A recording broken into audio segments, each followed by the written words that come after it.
What a morning. It's so much fun to watch. The greatness in the Hall of Fame, inducted the 2024 class, and now joined by one of the newest members, star jockey Joel Rosario. Joel, thanks so much for taking the time. What was that moment like when your name was announced, called up to give your speech, and officially recognized as a member of the Hall of Fame?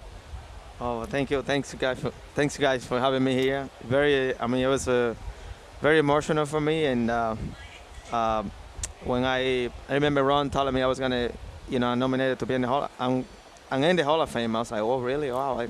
I was like really very excited there, and a lot of people called me, and even Bob Buffett called me, and I was like, it was really, really good day for me, and just to be, because at my young age, to be there, in the Hall of Fame already. I was like, wow, I was shocked.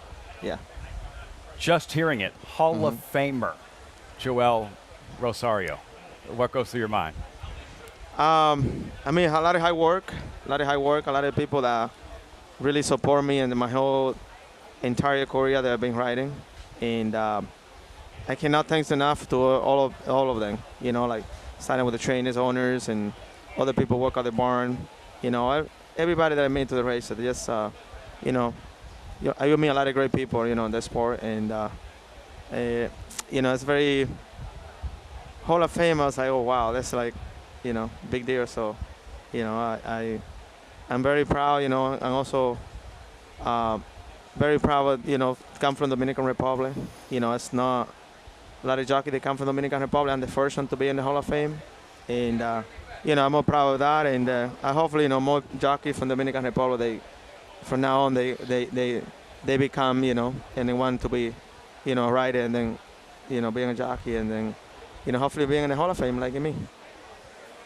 Thinking back to when you first started, when you first getting involved, developing your skills, if somebody would have told you back then, one day you'd be here, inducted into the National Museum of Racing and Hall of Fame, what would a young Joel Rosario have said?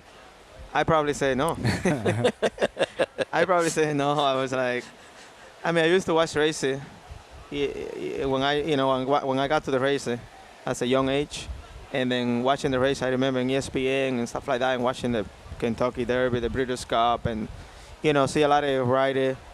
I remember watching Edgar Prado, Mike Smith, Jerry Bailey, Lafitte, and all those guys, on TV. I never thought, I was, being in Dominican Republic, I'm gonna be, where they are riding, and then just to be in the Hall of Fame, and just like, it's like a dream come true for me. And like I said, a lot of hard work, a lot of people that support me in my whole career, starting in the Dominican and here. So I'm really thankful to all the people that really got me where I am today, and they want to continue to do so, support me. Yeah. I remember the first time you came here.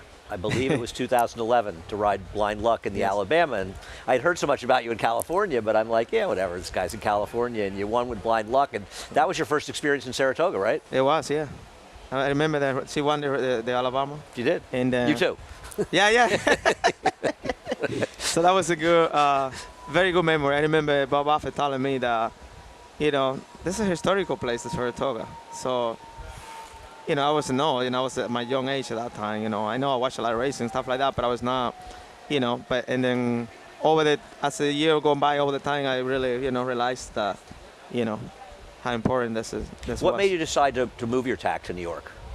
To move the tack to New York, me and Ron, we talk, when he was in California, we talk he used to have Goma at that time. So we used to talk all the time, and he told me, one day we might be, and I told him, maybe one day you'll be work for me, we're going to work together. And it was the day that he thought was the time to come, and he said, I think it's the time to you come to New York, and then I came in. It was a good time because you won races like this.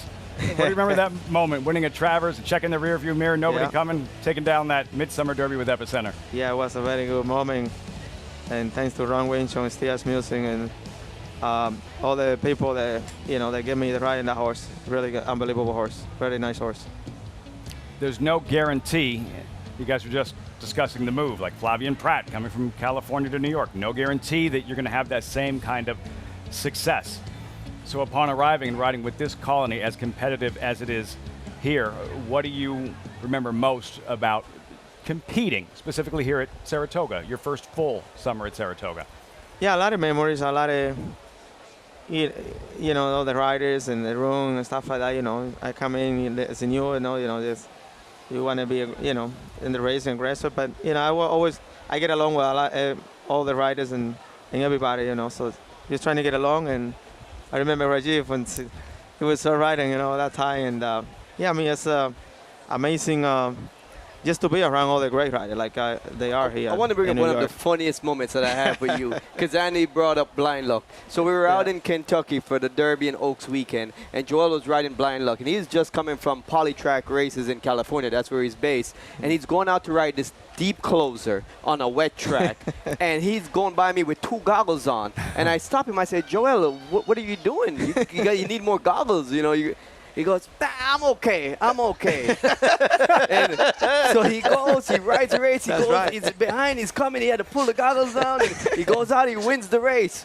The next day we're in the Derby, 20 horses, he's got about 30 goggles stacked out of here. And I said, Joel, what are you doing with all those goggles? He goes, you were right. You're right. You used to use them all there. That's true. That's true. Was that Orbs?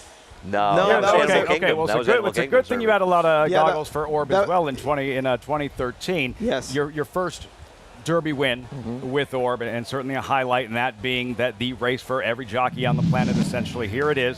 You cut him loose from far back. What are some of the lasting impressions? What do you remember most about that day, that ride with Orb? I mean, it was a really. I remember it was raining, and I remember Chu told me that song just ride it with confidence, and it was a lot of speed in the race, and he broke really well, and they kind of went away from me a little bit. I know that I thought they were going really fast at that point, and I just took my time with him and trying to get him away, trying to get him in the clear, and especially with the muddy track, and you know, hopefully when I asked to go, he has something in there, and then he did. I mean, he looked like when I passed the last half a mile going to the quarter pole, he was just like passing horses one by one, you know, with me with a lot of horses underneath. And he went on, and you know, by the last furlong, I took the lead, and you know, he used to, as a horse, you know, when he went to the lead, he kind of looked around a little bit. So, you know, I got my whip on the left hand, and I keep pacing and riding. And when I passed the wire, man, I was like, wow, I just won the Derby. So it was very, very like unforgettable experience for me, and man, that was after that I was like, oh my God, I cannot believe it. You won a Derby, Yeah. and now you're in the Hall of Fame. Joel, thanks so much for stopping by. Of course, thank you, taking the guys. time, Thanks, and Joel. congratulations on being Thank you. inducted this morning. Thank you very much. Hall of Famer Joel Rosario joining us on set here at Saratoga. Our coverage continues. We'll be right back with much more on this eve of the Whitney. 9 minutes out till the 4th from the Spa.